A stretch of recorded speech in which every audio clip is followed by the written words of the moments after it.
Café Jurídico, episodio 67.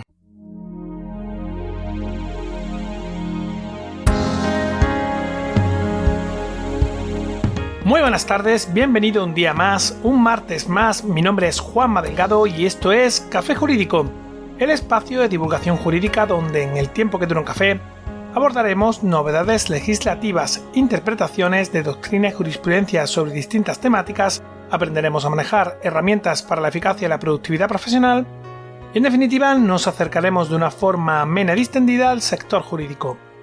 ¡Comenzamos!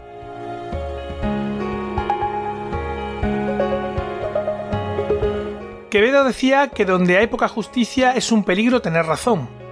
La justicia es un principio ineludible que debe regir en cualquier sociedad. Uno de esos ideales que desde la antigua Grecia e incluso antes ha sido estudiado y debatido por cualquier intelectual de prestigio. Sin embargo, más veces de la que nos gustaría, la justicia no siempre funciona en una sociedad como debiera.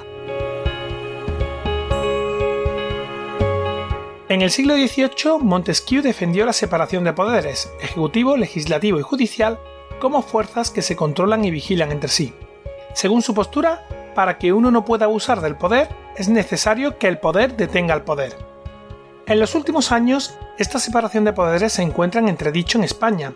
Incluso personajes de gran relevancia jurídica como la jueza Alaya, encargada de la instrucción de causas como la de los falsos seres de la Junta de Andalucía o los cursos de formación, ha lamentado reiteradamente la injerencia del poder político en la actividad del poder judicial, llegando a manifestar, según diversos medios de comunicación, que hay una justicia para poderosos y otra para los que no lo son. Sin embargo, ¿es así? ¿Es realmente independiente la justicia en nuestro país? ¿Cómo funciona el poder judicial? Con motivo de las recientes polémicas respecto a la reforma del Consejo General del Poder Judicial, sois muchos los oyentes que nos habéis solicitado a través de distintos medios que dedicáramos un programa a explicar todo esto. El caso es que, mientras estudiábamos todo el asunto, dimos con un artículo muy interesante de la abogada Silvia Argüelles Robles titulado Asaltar el Poder Judicial, la destrucción de una maltrecha democracia. Y bueno, la verdad es que el artículo me pareció muy crítico y, ¿para qué negarlo?, realmente me encantó. Así que me puse en contacto con ella para que viniera a contarnos de primera mano la polémica reforma del Consejo General del Poder Judicial. En un momento vamos a recibir a nuestra invitada, pero antes cursosjurídicos.es, el entorno virtual de aprendizaje creado por y para profesionales del sector jurídico, aportando una visión de 360 grados sobre todos los aspectos relativos al ejercicio de este tipo de profesión, con un enfoque práctico y muy orientado a la adquisición de competencias. Hoy arrancamos un nuevo curso de cálculo de penas.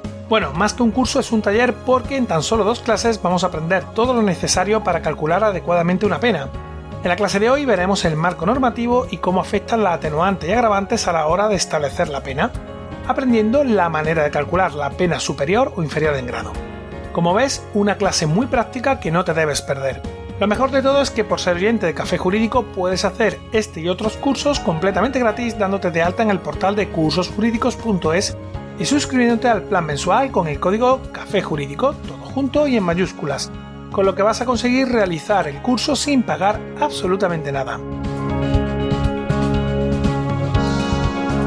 Y ahora que ya te he explicado cómo puedes hacer este y otros cursos gratis, damos paso a nuestra invitada de hoy. Bienvenida Silvia, muchas gracias por acompañarnos esta tarde. Muchas gracias a ti, Juan Manuel, por invitarme a este Café Jurídico y a participar en este proyecto tan interesante. Lo primero de todo, felicitarte por tu artículo. Realmente, y como decía al inicio, me ha encantado por muchos motivos. Entre otros, porque en el mismo hace un resumen bastante crítico de la evolución normativa para la elección de los miembros del Consejo General del Poder Judicial, a la par que explica los riesgos que entraña una modificación como la que se propone acometer ahora el Ejecutivo. Pero si te parece, vamos por partes, porque es posible que alguno de los oyentes no sepa nada o muy poco de este tema. Comencemos por el principio del todo. ¿Qué es el Consejo General del Poder Judicial y cuál es su función? Bueno, lo primero de todo, muchas gracias por las palabras que diriges hacia mi artículo. Y en relación con lo que me preguntas, pues decir que el Consejo General del Poder Judicial es el órgano de gobierno del Poder Judicial. Se trata de un órgano constitucional, está recogido en el artículo 122 de nuestra Constitución y su principal finalidad, que es una función esencial, es nada más y nada menos que la de garantizar la independencia de los jueces y magistrados en el ejercicio de sus funciones frente a los demás poderes del Estado. Por lo tanto, es algo que cumple un papel importantísimo en nuestra democracia porque es el órgano encargado de velar por esa independencia del Poder Judicial.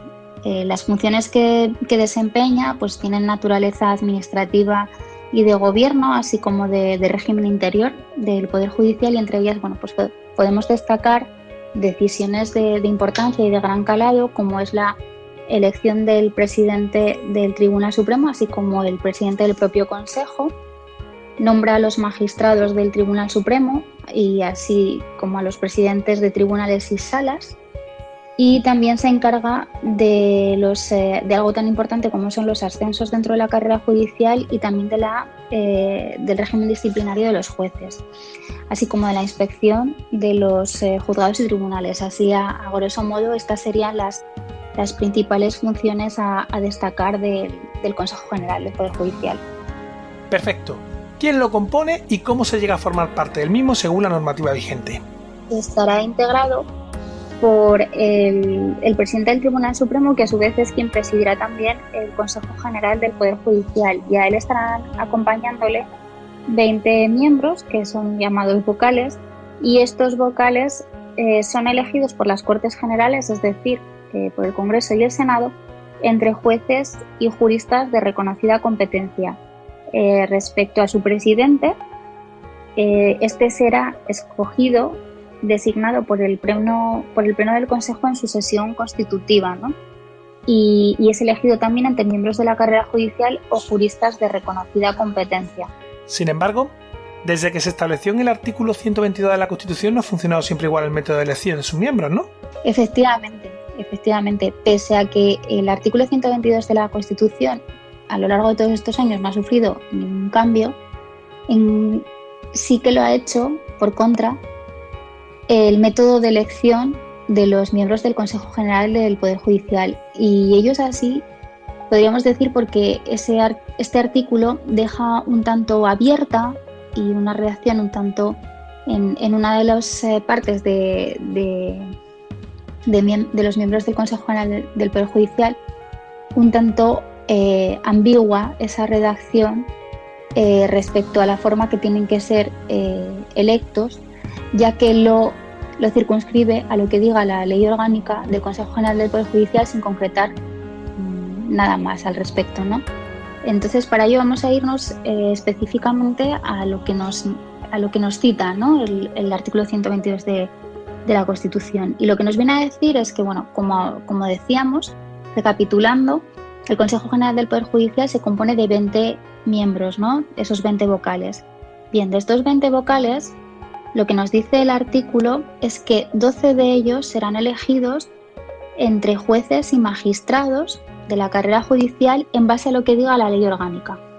Y luego, los 8 restantes serían elegidos, 4 de ellos a propuesta del Congreso, los otros 4 a propuesta del Senado, todo ello elegidos por la mayoría cualificada de 3/5 en este caso ya no entre jueces y magistrados, sino entre abogados y otros juristas de reconocida competencia con más de 15 años de ejercicio profesional. Por lo tanto, lo que vemos es que lo que ha ido cambiando a lo largo del tiempo, ya que la Ley Orgánica ha ido sufriendo reformas, ha sido la elección de esos 12 miembros, ¿no? De esos 12 jueces y magistrados.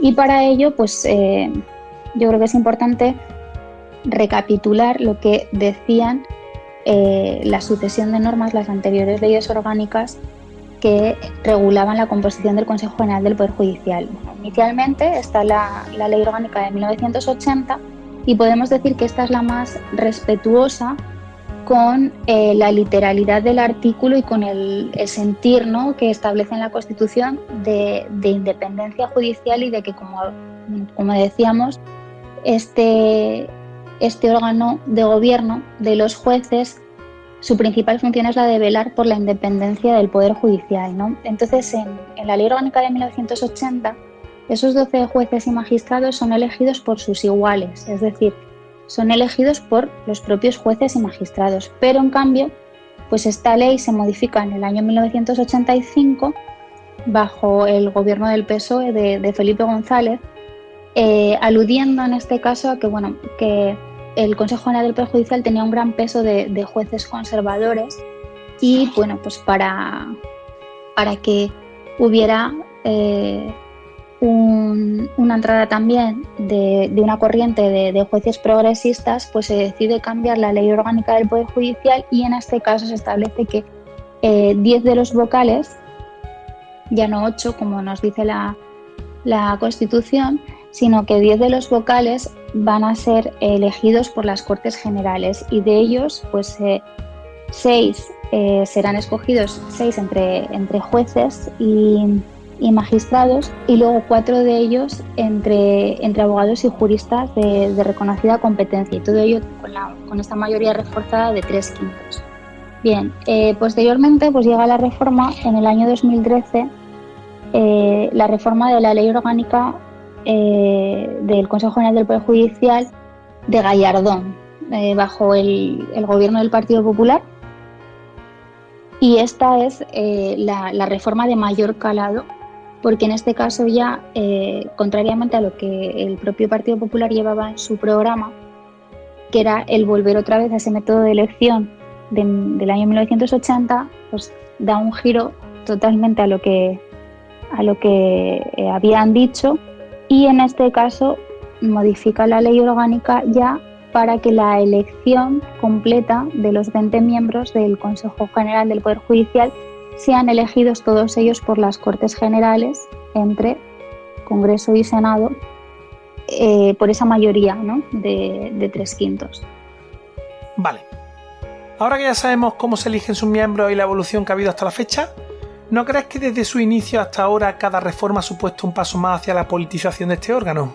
Pues sí, la verdad es que sí, que comparto esa opinión y precisamente ha sido esa idea la que me movió a escribir este artículo bastante crítico, porque como hemos visto, pues a lo largo de todos estos años cada reforma de la ley orgánica ha ido caminando hacia un mayor control por parte del Poder Legislativo y por tanto por parte de los partidos políticos en la elección de los miembros que componen el Consejo General del Poder Judicial y bueno, pues al final no es otra cosa que ir socavando un órgano que, como digo, pues su principal función es la de velar por la independencia judicial.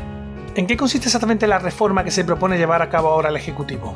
¿Qué riesgos entrañan estos cambios a tu juicio? No, pues la gravedad de los riesgos que entraña esta reforma que se pretende llevar a cabo suponen pues que si ya de por sí es muy criticable la forma de elección de los vocales del Consejo, la forma de elección actual ya de por sí es muy criticable porque, vamos a decirlo sin paños calientes, está, como hablamos, está politizada, pero en este caso tendríamos que el Poder Judicial se encuentra dependiente del Poder Legislativo, porque tiene que haber una mayoría reforzada de 3/5, tanto en ambas cámaras, y eso obliga a que pues haya un consenso amplio dentro de las fuerzas políticas a la hora de designar a los miembros del Consejo General del Poder Judicial.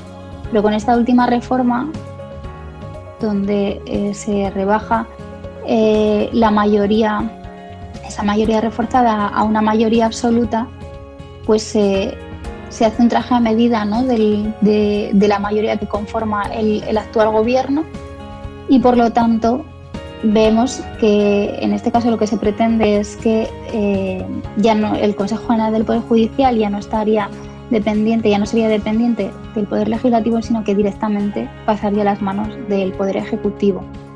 Y es muy peligroso porque el mayor riesgo de todos, y es el que lo intento plasmar en mi artículo con toda la crudeza, es que se pone en riesgo la completa independencia judicial, o sea, ya no existiría la independencia judicial y con ello también pues estaría en riesgo la propia democracia, porque en el momento en el que la división de poderes, los 3 poderes que tienen que ser independientes para garantizar que existe una democracia, que son el poder legislativo, ejecutivo y judicial, en el momento en que todos ellos se concentren bajo un mando único, es decir, bajo el Poder Ejecutivo, porque como estamos viendo el Poder Ejecutivo legisla también, y a través de esa reforma de la elección del Consejo General del Poder Judicial, pues también va a pasar a controlar el Consejo, pasaría también a controlar el Poder Judicial. Y entonces ya no podríamos, cuando los tres poderes ya están bajo un mismo mando, un mando único, ya no podemos estar hablando de democracia, ¿no? Ya estamos hablando de otra cosa. Ya dejo ahí que cada uno ponga el calificativo. Yo directamente, cuando lo recojo en el artículo, lo digo sin ningún tipo de eufemismo, ya directamente se habla de dictadura, porque cuando no hay división de poderes y todo se rige bajo un poder único, bajo un mismo poder, pues ya no estamos hablando de democracia, sino que estamos hablando de dictadura. Ahora ya cada cual que saque sus propias conclusiones, ¿no? y que juzgue y saque sus propias valoraciones por sí mismo. Creo que mejor no se podía haber explicado. Silvia, es un placer haberte tenido hoy aquí con nosotros, tomándote un café y charlando sobre este tema que tan preocupados nos tiene a muchos. Como siempre que nos acompaña un invitado, te dejo un momento spam para que puedas explicar a nuestros oyentes cómo pueden ponerse en contacto contigo. Muchísimas gracias por la invitación. La verdad es que ha sido un placer estar tomándome este café jurídico tan interesante que me presto cuando quieras, Juan Manuel, a repetir, porque me ha encantado la experiencia. Y bueno, decir que yo soy abogada ejerciente ya desde hace unos cuantos años, ya va para 10 años, que vaya como pasa el tiempo, y se me encuentra en Asturias. Mi despacho yo lo tengo en la comarca de Avilés. Se me encuentra fácil con mi nombre y apellidos a través del Colegio de Abogados de Oviedo, pero bueno, dejo mi correo electrónico por si alguien quisiera mandar algún email. Mi correo electrónico son mis iniciales, SAR 5743 @icaoviedo.es. Muchas gracias nuevamente por habernos acompañado y te tomo la palabra para verte de nuevo por aquí aportándonos tu mirada crítica. Nos despedimos ya por hoy, no sin antes recordarte que desde nuestra página web cafejuridico.es puedes acceder a todos los episodios que hemos emitido hasta la fecha, escucharlos por series temáticas y por supuesto enviarnos tus dudas legales, pedir que tratemos un asunto concreto o mandarnos tu opinión. Recuerda que también puedes seguirnos y escucharnos en las principales plataformas del sector. Ya sabes, iTunes, iVoox, Spotify, Spreaker, Google Podcast y YouTube. Suscríbete, emitimos programa los martes y jueves a las 4:30 de la tarde. Como siempre, muchas gracias por tu tiempo, nos vemos el próximo jueves donde, un día más, acompañados de un café, nos acercaremos de una forma amena y distendida a las novedades y cuestiones del sector jurídico. Entre tanto, cuídate mucho y adiós.